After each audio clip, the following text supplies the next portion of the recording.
Hello, everybody. We are reading Chapter 2 of Pippi Longstocking today. It is by Astrid Lindgren.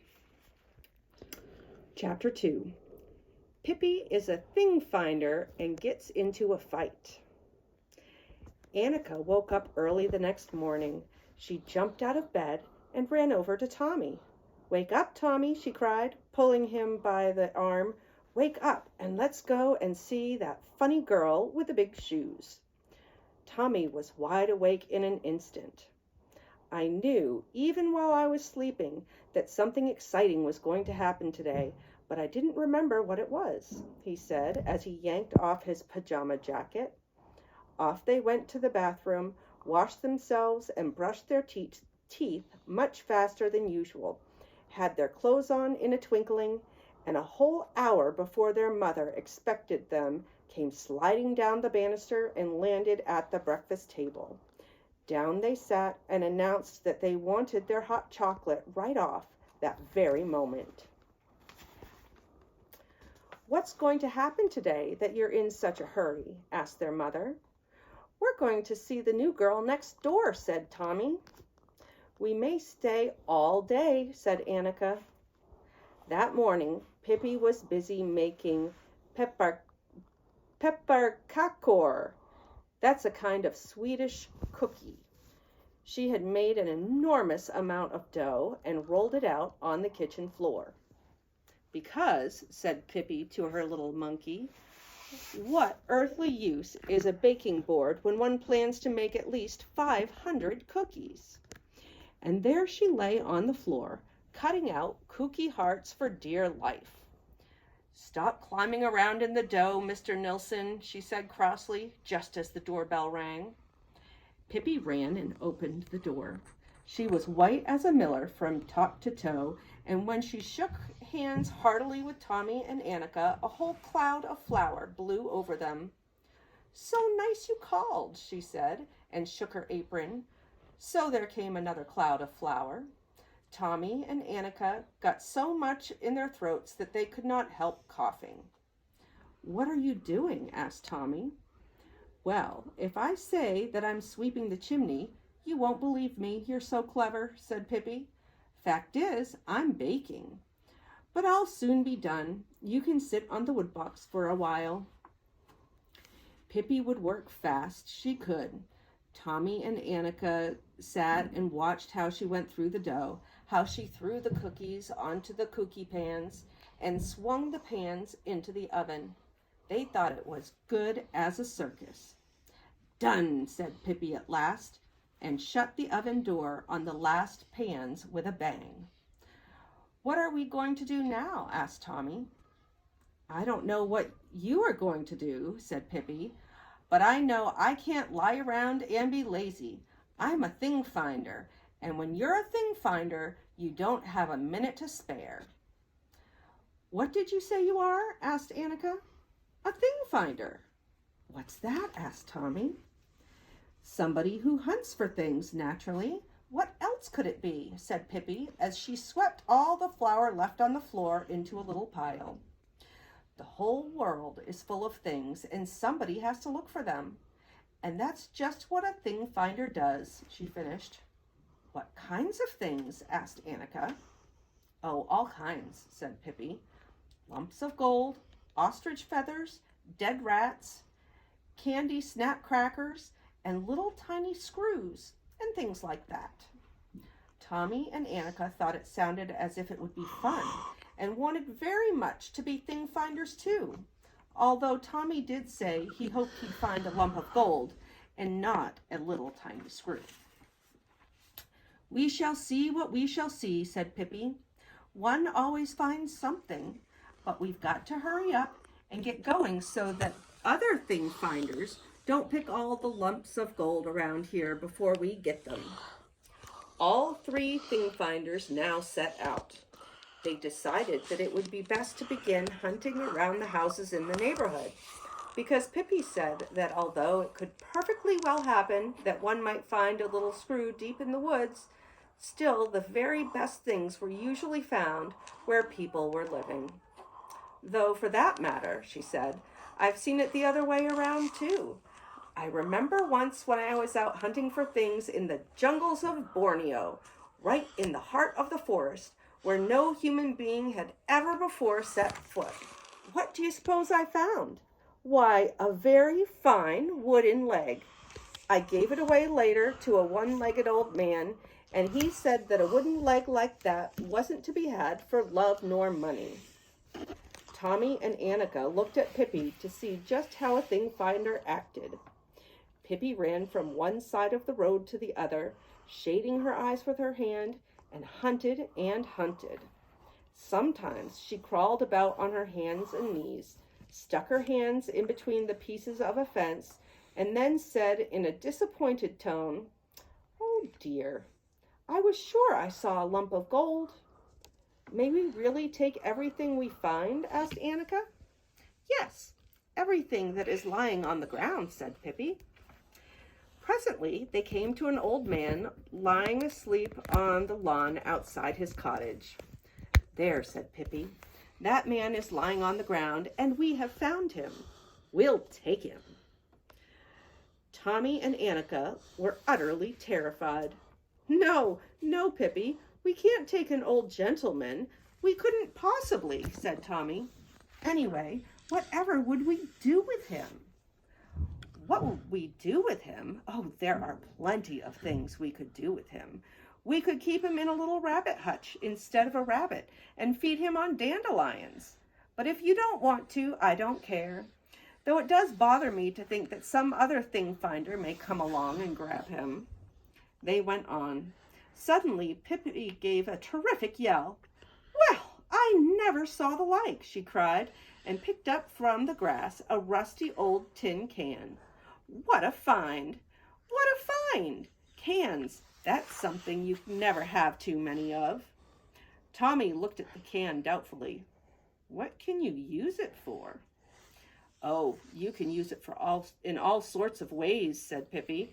"One way is to put cookies in it. Then it becomes a delightful jar with cookies. Another way is not put cookies in it. Then it becomes a jar without cookies. That certainly isn't quite so beautiful, but still that's good too." She examined the can, which was indeed rusty and had a hole in the bottom. "It looks almost as if it were a jar without cookies," she said thoughtfully. But you can put it over your head and pretend that it is midnight." And that is just what she did. With the can on her head, she wandered around the block like a little metal tower and never stopped until she stumbled over a low wire fence and fell flat on her stomach. There was a big crash when the tin can hit the ground. "Now, see that," said Pippi, and took off the can. "If I hadn't had this thing on me, I'd have fallen flat on my face and hurt myself terribly." "Yes," said Annika, "but if you had not had the can on your head, then you wouldn't have tripped on the wire fence in the first place." Before she had finished speaking, there was another triumphant cry from Pippi, who was holding up an empty spool of thread. "This seems to be my lucky day," she said. "Such a sweet, sweet little spool to blow soap bubbles with, or to hang around my neck for a necklace. I'll go home and make one this very minute." However, just at that moment, the gate of one of the cottages nearby opened, and a boy came rushing out. He looked scared, and that was no wonder, because head over heels after him came 5 other boys. They soon caught him and pushed him against the fence, and all 5 began to punch and hit him. He cried and held his arms in front of his face to protect himself. "Give it to him! Give it to him!" cried the oldest and strongest of the boys, "so that he will never dare to show himself on this street again." "Oh," said Annika, "it's Willie they're hurting. Oh, how can they be so mean?" "It's that awful Bengt. He's always in a fight," said Tommy, "and 5 against 1. What cowards!" Pippi went up to the boys and tapped Bengt on the back with her forefinger. "Hello there," she said. "What's the idea? Are you trying to make hash out of little Willie with all 5 of you jumping on him at once?" Bengt turned around and saw a little girl he had never seen before, a wild-looking little stranger who dared to touch him. For a while he stood and gaped at her in astonishment. Then a broad grin spread over his face. "Boys," he said, "boys, let Willie alone and take a look at this girl. What a babe!" He slapped his knees and laughed, and in an instant they had all flocked around Pippi, all except Willie, who wiped away his tears and walked cautiously over to stand beside Tommy. "Have you ever seen hair like hers? Red as fire, and such shoes," Bengt continued. "Can I borrow one? I'd like to go out rowing, and I haven't any boat." He took hold of one of Pippi's braids, but dropped it instantly and cried, "Ouch! I burned myself!" Then all 5 boys joined hands around Pippi, jumping up and down and screaming, "Redhead! Redhead!" Pippi stood in the middle of the ring and smiled in the friendliest way. Bengt had hoped she would get mad and begin to cry. At least she ought to have looked scared. When nothing happened, he gave her a push. "I don't think you have a very nice way with ladies," said Pippi. And she lifted him in her strong arms high in the air and carried him to a birch tree and hung him over a branch. Then she took the next boy and hung him over another branch. The next one she set on a gatepost outside a cottage, and the next she threw right over a fence so that he landed in a flower bed. The last of the fighters she put in a tiny toy cart that stood by the road. Then Pippi, Tommy, Annika, and Willie stood and looked at the boys for a while.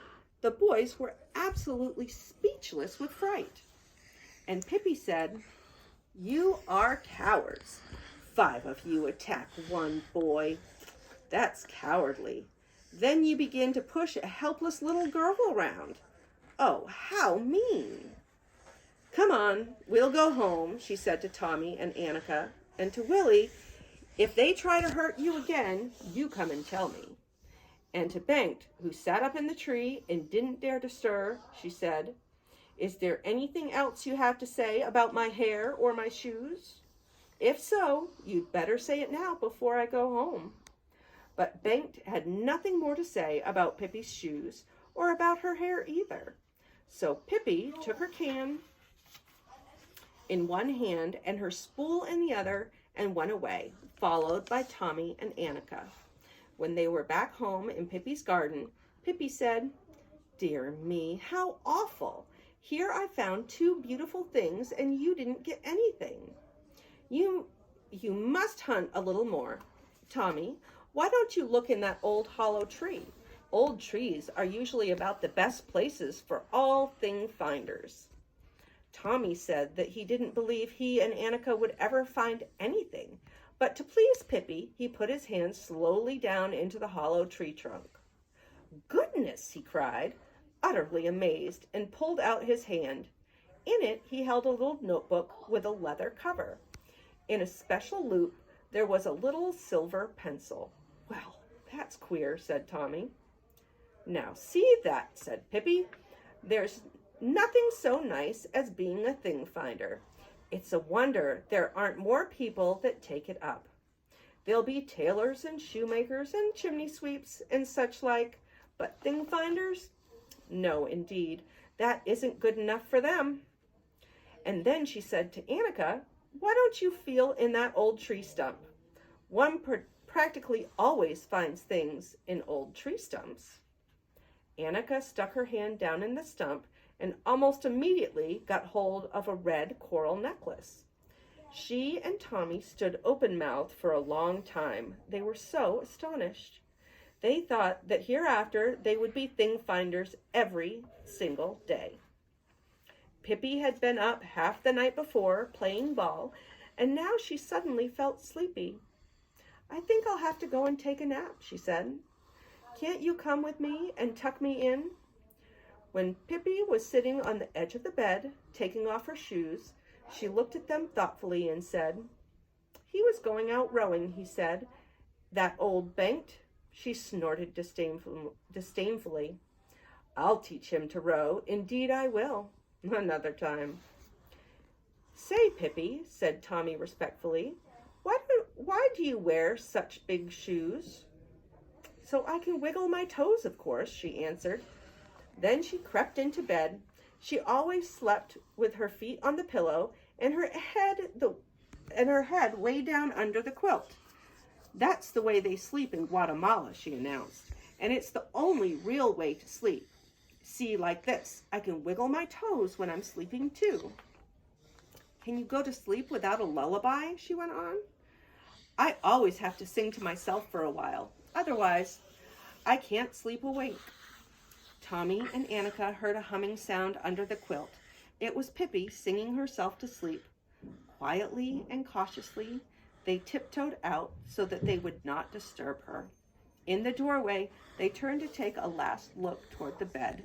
She could see nothing of Pippi except her feet resting on the pillow. There she lay, wiggling her toes emphatically. Tommy and Annika ran home. Annika held her coral necklace tightly in her hand. That certainly was queer, she said. Tommy, you don't suppose, do you suppose that Pippi had put these things in place beforehand? You can never tell, said Tommy. You just never can tell anything about anything when it comes to Pippi. Thank you, everybody.